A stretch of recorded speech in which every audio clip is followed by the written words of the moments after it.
ketika saya diberitahu bahwa sekolah ditunjuk untuk mengikuti program presisi, saya ikut saja, lalu diberi paparan oleh Sanggar Anak Akar yang diwakili oleh Pak Susilo dan teman-teman. Lalu ketika mereka memaparkan, saya mulai berpikir bagaimana kurikulum bisa berpijak pada sebuah seni. Lalu dari paparan itu saya mulai melihat seni itu kan soal keindahan dari mata, dari pikiran, dan itu menimbulkan suatu kebahagiaan. Dan itu menjadi pijakan peserta didik untuk belajar. Dari situ saya mulai tertarik, oh presisi boleh juga nih sebagai salah satu solusi untuk pembelajaran yang menggembirakan bagi para peserta didik. Saya pikir kemudian sekolah kami, karena ini sekolah umum, itu nanti semua mata pelajaran itu akan dihubungkan dengan seni begitu. Sehingga pada waktu saya ditawari itu, ya kebetulan sekali karena sekolah kami ini banyak yang ada ekstra seninya, ada seni tari, ada seni kerawitan, ada seni lukis begitu, sehingga kami tertarik sekali begitu. Yang pertama saya ingat tentang presisi. Bulan September ya, sehingga KBM sudah berjalan, ada program baru itu juga akan merubah rencana awal yang sudah diprogramkan di bulan Juli, sehingga kami berpikiran di awal itu program baru akan sedikit merubah program yang sudah ada dan juga menambah beban gitu dari segi pekerjaan, dari segi waktu. Namun setelah pemaparan lebih lanjut ternyata sangat menarik presisi ini dan sekolah kami tertarik untuk mencoba melaksanakan presisi dengan segala kekhasan, keunikannya dari program presisi tersebut.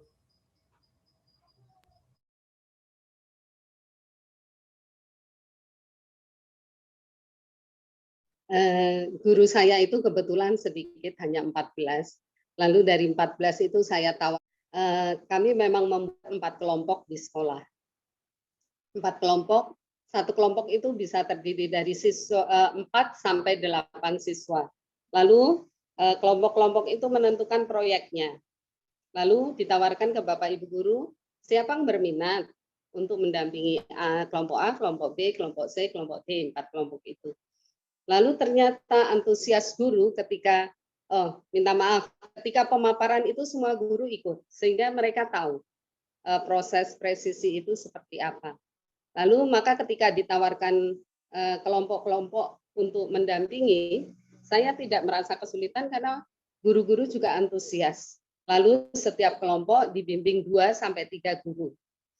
Begitu. Jadi otomatis mengarahkan minat guru dan siswa itu bersamaan dari awal, sehingga geraknya menjadi mudah. Antar mata pelajaran ini dijadikan sesuatu yang menarik dalam penyajiannya, sehingga nanti kita menyampaikan kepada siswa, ini siswa akan berantusias untuk bisa mengikuti pembelajaran itu, Mbak.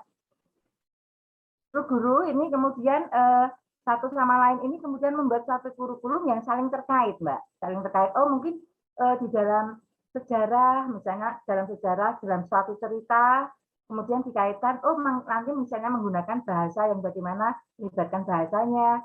Kemudian mungkin dalam bisa melibatkan seninya begitu. Jadi antar satu guru mata pelajaran satu dengan yang lain ini saling mengkaitkan di mana presisi atau mata pelajaran itu semua menyangkut kepada seni dan anak-anak bisa membuat kreasi dan inovasi tentang sesuatu permasalahan. Kami lakukan adalah rapat kepala sekolah dengan para PKS, kemudian menentukan tim yang terdiri dari 11 guru dari 11 mata pelajaran.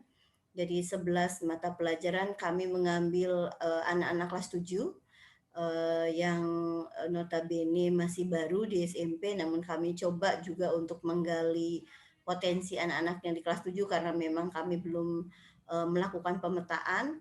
sehingga kami membentuk 11 guru dalam tim, karena memang di SMP ada 11 mata pelajaran, kemudian kami mengikuti lokakarya yang sudah difasilitasi oleh kementerian, yang difasilitasi juga oleh Erudio, Good School, dan Sanggar Anak Akar selama 14 hari. Kita mempelajari beberapa materi, diantaranya tentang pendidikan menurut KHD, kemudian pembelajaran berbasis proyek sendiri itu apa, kemudian apa itu mentoring, coaching, dan konseling, dan lain sebagainya sebagai bahan ketika kami melaksanakan program presisi.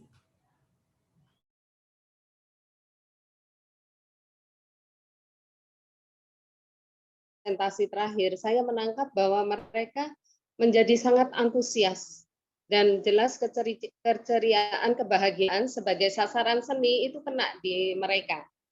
Itu yang pertama saya menangkap. Lalu kedua, Bapak Ibu guru sendiri dalam menilai itu menjadi sangat objektif ya. Jadi oh ya benar, ini kena, lalu beberapa KD itu masuk, lalu mereka menjadi kenapa enggak dari dulu begitu. Bahkan ada kata itu keluar.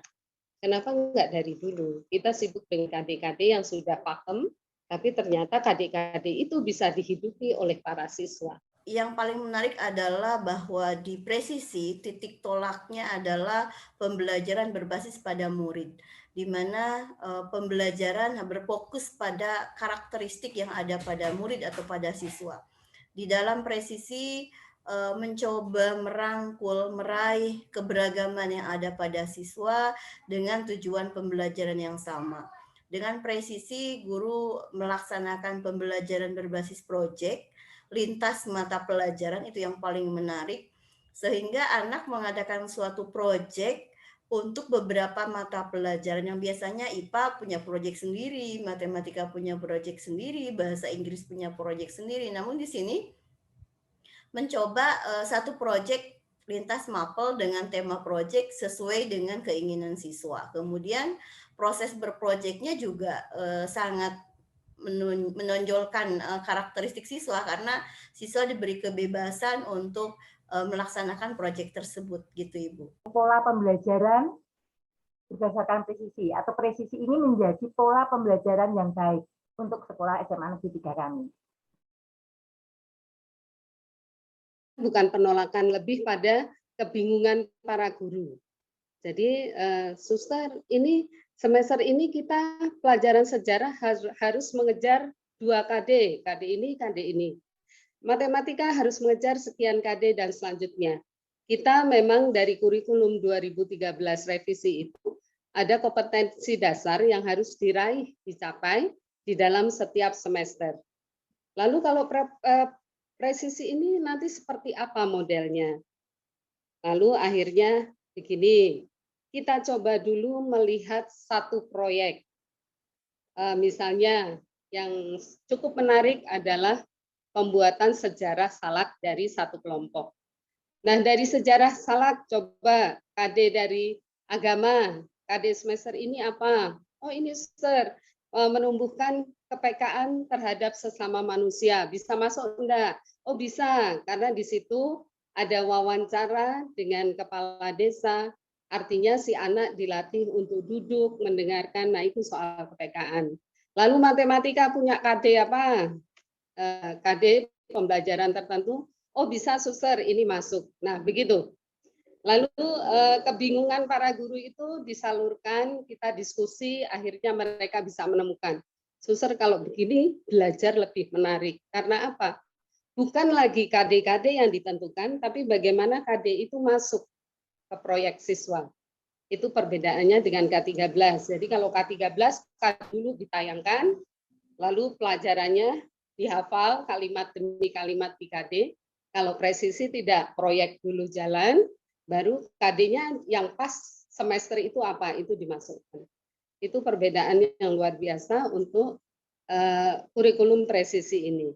Kalau masalah tantangannya Mbak, terutama karena pada saat ini sekolah itu anak-anak itu tidak masuk karena pandemi COVID ini, sehingga kita memang agak kesulitan. Tetapi kita buat suatu link atau LMS yang nanti anak atau MSP digunakan untuk narah hubung antara guru dengan siswa, sehingga tantangan itu atau merupakan hambatan, gitu.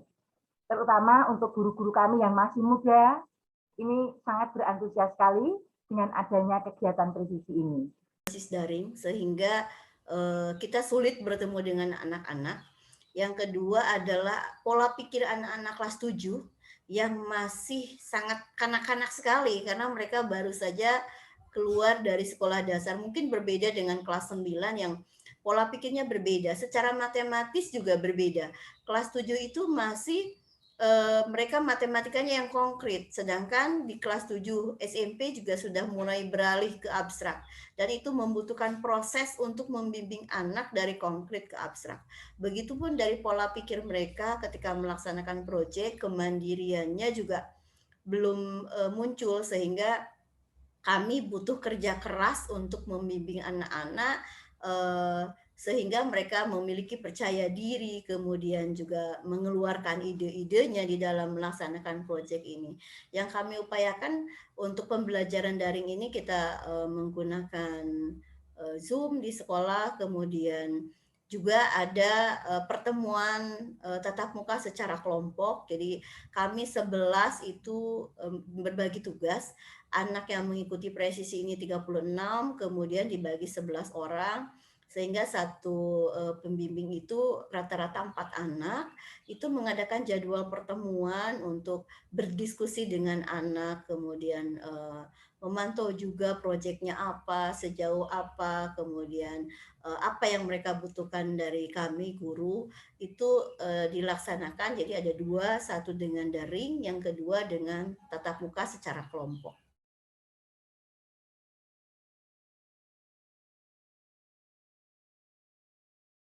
Anak itu melihat lingkungan sekitar dengan presisi ini luar biasa gitu. Mereka sangat ternyata ketika kita pacu, mereka ternyata memiliki kepekaan yang tinggi terhadap lingkungan dan menghasilkan karya-karya yang luar biasa. Salah satu produk atau proyek anak kami yang sangat menarik adalah ketika dia melihat banyak pembakaran sampah di lingkungan rumahnya, tetangganya sering membakar sampah sembarangan, dia terpikirkan untuk membuat alat penghisap asap gitu. Walaupun sederhana pemikiran, namun menurut kami itu sangat luar biasa, dan anak presentasi dengan begitu percaya diri, kemudian pemikiran-pemikiran yang luar biasa bahwa asap ini harus diselesaikan loh, dan nanti kedepannya harus ada penelitian lebih besar dari proyek saya. Itu menurut kami pemikiran kelas 7 sudah sangat hebat sekali.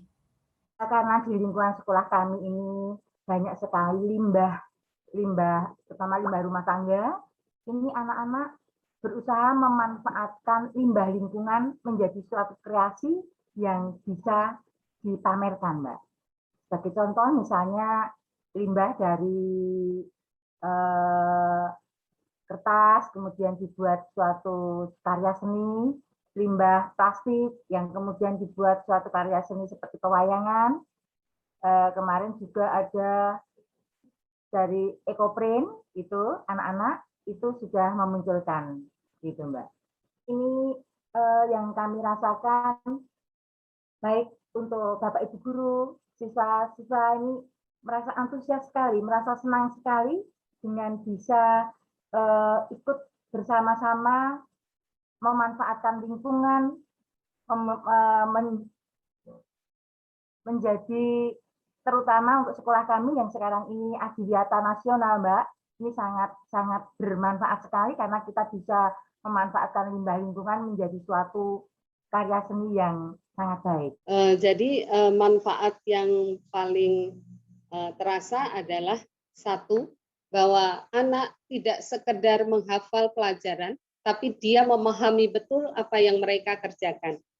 Ketika mereka tahu komposisi kimia salak itu apa saja, bukan sekedar hafalan, tapi mereka tahu, oh ya kulit salak hari ini terdiri dari rumus apa, lalu buahnya terdiri dari apa. Itu mereka sungguh, tadi saya bahasa Jawanya manjing, selalu ingat dengan apa yang mereka lakukan.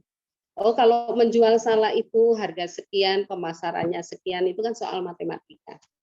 Nah, Itu manfaat yang luar biasa yang pertama. Lalu manfaat kedua, pengalaman mereka itu kan masuk ke YouTube dan sekian banyak yang melihat, itu menjadi suatu kebanggaan bagi para peserta didik, dan juga yang terpenting adalah banyak orang yang komen di YouTube kami atau di IG anak-anak itu, mereka sangat senang ketika cerita, oh ternyata teman-temanku menanggapi, dan memang dampak tidak langsungnya kami siswanya juga biasanya kami baru dapat murid bulan Mei nanti. Ini sampai hari ini puji Tuhan 23 udah masuk karena target kami hanya 31 kelas. Begitu. Jadi itu dampak yang langsung kami rasakan ketika presisi ini kami expose begitu. Terima kasih.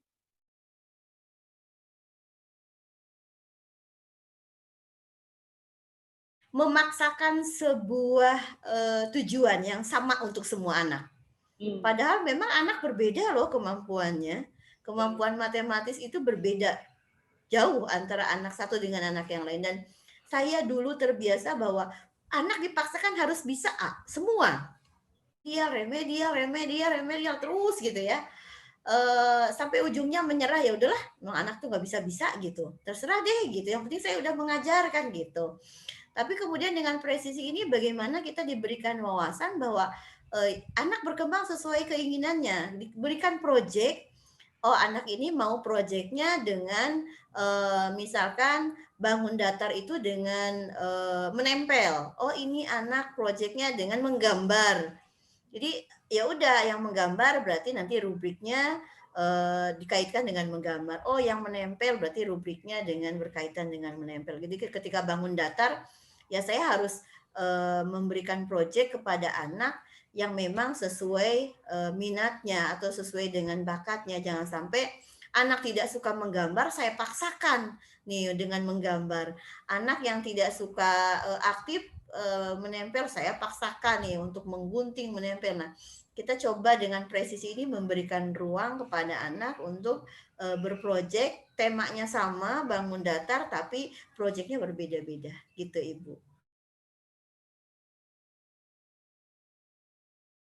Sisi ini sangat mendukung sekali, sangat membantu sekali di dalam meningkatkan, membuat karakter siswa menjadi lebih baik, membuat siswa itu lebih berkreasi, membuat siswa itu lebih berinovasi. Sehingga saya berharap Bapak Ibu semua nanti akan lebih mudah untuk menciptakan suatu kreasi di mana nanti pola pembelajaran presisi ini bisa digunakan untuk kolaborasi antar mata pelajaran. Dan ini sangat bagus sekali dari pengalaman kami yang ada di SMA 3 ini. Terima kasih Bapak Ibu Kepala Sekolah. Ketika ada hal yang baru, pesan saya cobalah. Karena dengan mengambil resiko itulah kita akan berkembang. Itu saja. Terima kasih. Saya presisi ini tidak berhenti di sekolah kami atau 3 sekolah yang dulu, tapi terus disebarkan ke sekolah-sekolah yang lain karena memang ini seiring sejalan dengan paradigma pendidikan yang sekarang sedang berlangsung dan memang kebijakan pemerintah yang sedang berlangsung dengan Merdeka Belajarnya. Presisi ini sangat sejalan sehingga sudah seharusnya lah ini disebarkan bahkan ke seluruh pelosok Indonesia bahwa pola pikir guru-guru ini harus berubah. Sekarang anak-anak itu memang bukan kertas kosong, itu teori yang kertas kosong itu teori yang benar tidak berlaku menurut saya ya. Karena memang anak terlahir dengan karakteristik yang berbeda. Masing-masing punya karakteristik yang unik gitu dan perlu patut dan wajib guru mengembangkan keunikan anak tersebut.